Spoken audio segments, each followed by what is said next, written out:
Hello. How are you? Very well. We should start off, I suppose, by trying to fill in some of the gaps, because it's, spring '95 since the album came out. Yeah, it's quite a while. And to a certain extent, I suppose, you disappeared from view, although obviously you went away and did a lot of touring, I think. Yeah.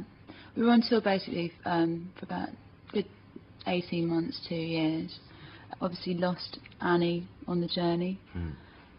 She hated doing videos and she hated doing press, and I think she hated all the kind of sides of being in the band which she felt was superficial. Which, and you know, it did turn out that she was right, because in the end it was what kind of really did us in for a while. So she was just the first one to... She was just the first one to go down, basically, yeah. So when you came back, did you just want to flop out? I had a real problem getting back into being in England. I think it was just a real big culture shock. It's a very strange thing, touring around the planet in such a short space of time, meeting that many people, seeing that many places. You kind of expect to be doing a gig every night, and you're sitting at home, you've not seen your mates or your family for like 2 years. Your answer phone has got 5 hours of messages. Yeah. And it is a weird thing. And we got home to the UK with no bass player.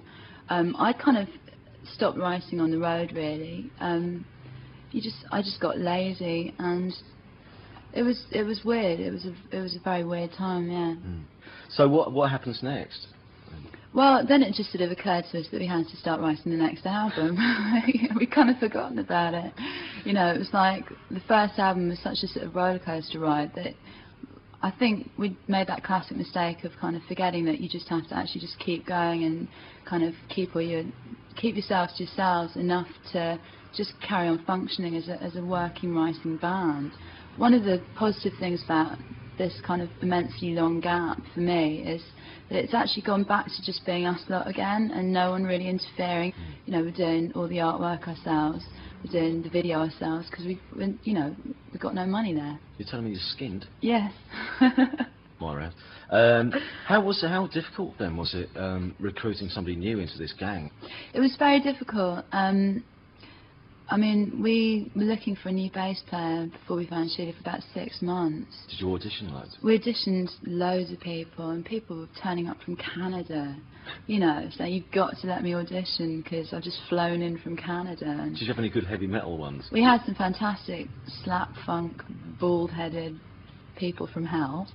There were quite a few strange people that turned up, and it was a weird thing. It was like very, very hard shoes to fill, you know. And Donna had met Sheila in I think a toilet at a gig, and she had a nosebleed from stage diving.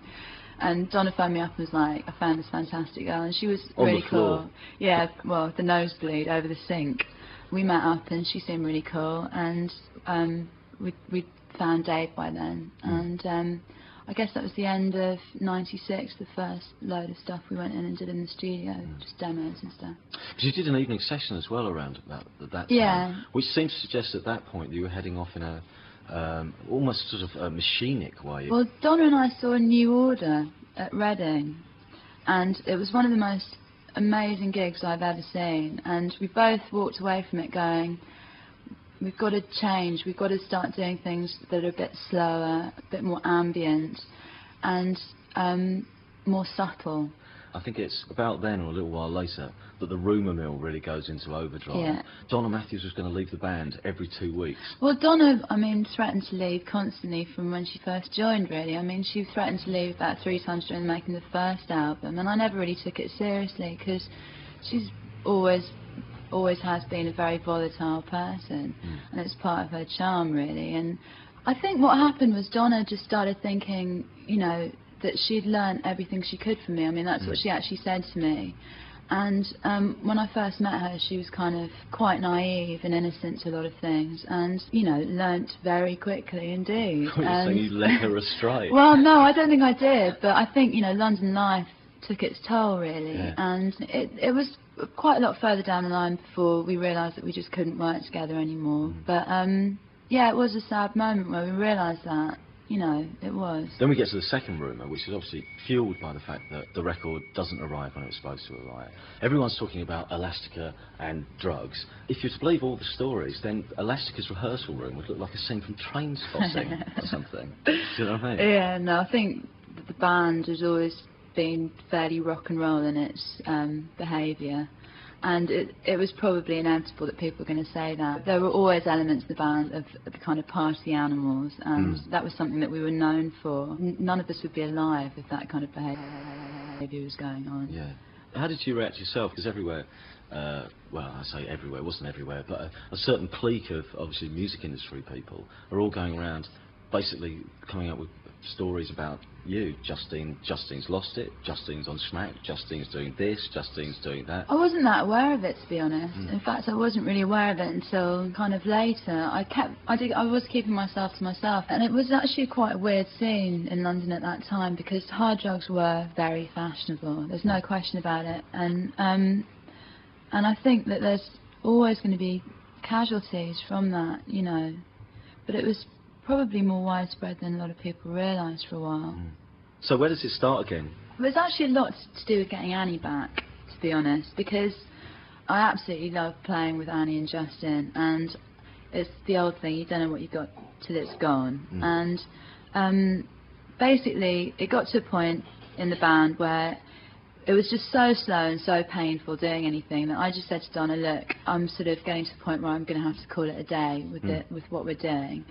And, you know, I couldn't have really imagined working without Donna when Annie wasn't around. But with Annie back, it just sort of dawned on me that maybe the wrong person had left in the first place. And it just started happening again. You know, the songs were working, and it was suddenly fun to rehearse again. And I think everyone was quite relieved to just have a new start. We're talking to Justine from Elastica upstairs at the ship with all the various and many pot plants.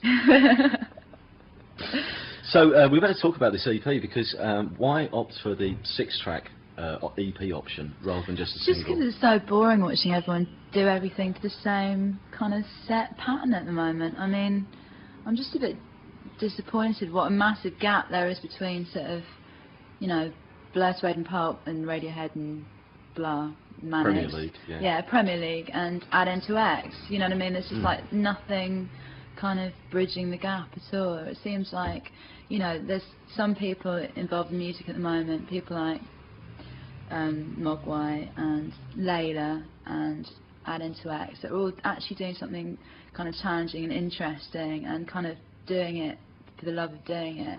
And then there's this kind of, you know, quite grim sort of slog that's going on, which is just sort of major record companies, lots of money, lots of exposure, 5 singles off an album, and it's just, you know, I just don't want to be doing it that way.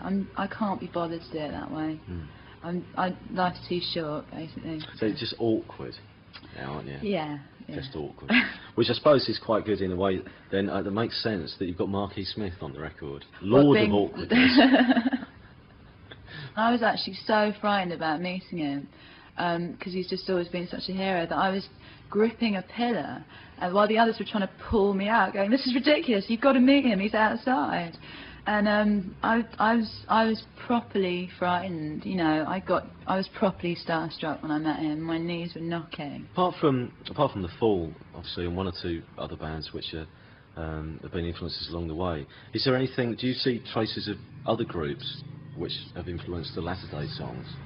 I think, you know, everything that goes in comes out in some form. It's probably not as obvious as it was on the first album. But you had obviously a big selling LP, and it was like, but it was just in the period before everything goes huge. Yeah. But ever since having this really quite successful record, it's almost like you've spent the rest of the time trying to wriggle out of being a commercial pop success. Yeah, maybe. I mean, there is an element of truth in that, and I think it's because, you know, all the sort of ephemera of pop commercial success is actually soulless and depressing. Just seeing your own face in the papers and reading what you said through somebody else's eyes is a weird business, you know. And for me, it was particularly weird because I was surrounded by people who were also in bands, which is a very unnatural situation, you know. And I actually was always quite uncomfortable with the kind of the basic egomania that goes with being a front person in a band. You know, it seems very male to me, that, and I always thought there was another way of doing it, and I kind of hated myself for getting caught up in being a pop star. And is that what, I suppose now you're going to say that this was all, like, this huge gap was just a matter of timing, then, isn't it? No, I'm not going to claim that, but I mean, basically, you know, personally, I definitely feel like it took me a long time to actually want to be doing it again. So everything's going really quite well, and you're back and you're rehearsing and you're about to put records out, and then all of a sudden you end up in the press because you and Damon split up. Yeah, that was a bit strange. I wouldn't personally have chosen that to be the case, but that's the way it went. And was it weird, because it almost felt like you've been written about, as if you weren't there? Well, I wasn't there. I mean, there's an awful lot of things that I don't think Damon would have said if I had been in the room, you know. No, but I mean, there was no sort of reply. There was a lot of your life being written about. You get used to that, though. I mean, it's always been that way. That's one of the sort of shocking things about doing press when you start. You realise that you don't really have a right to reply. Was part of the reason the pressure of having two bands in one house, almost, because you've got two careers going on side by side? I think, you know, it's an awful lot of things. It's important. I think the sad thing about talking about it in the press is it just, you know, it just ends up being kind of sound bites, and you know, anybody knows that in a you know, what goes on behind closed doors is so complex, and especially, you know, something that lasts that long, 8 years, it's a long time. You can't sum it up in one line. I wouldn't even attempt to, you know. Written any songs about him? You have to wait and see, Tom. Oh no. Okay, so it's Reading and Leeds for you next, then, as you just mentioned. Have you worked out a set? Yeah, we know basically what we're going to play. There's kind of our favourite ones from before and our favourite ones from now, really. We'll play Fantasy Set List in the week running up to it. Any idea? Is the album finished? I should ask as well. Yeah. The EP's here, but the album? Yeah, the album is finished. Did you just sigh with relief when it was finally done? I saw it as a kind of personal triumph, I have to be honest, actually, because it you know, it was hard, this album. It was the classic, very difficult second album. But I think one of the cool things is that it is a reflection of the whole thing and what we've been through. And some of that's dark and some of that's not dark at all. You know, some of it's great. Sort of into the darkness and back into the light.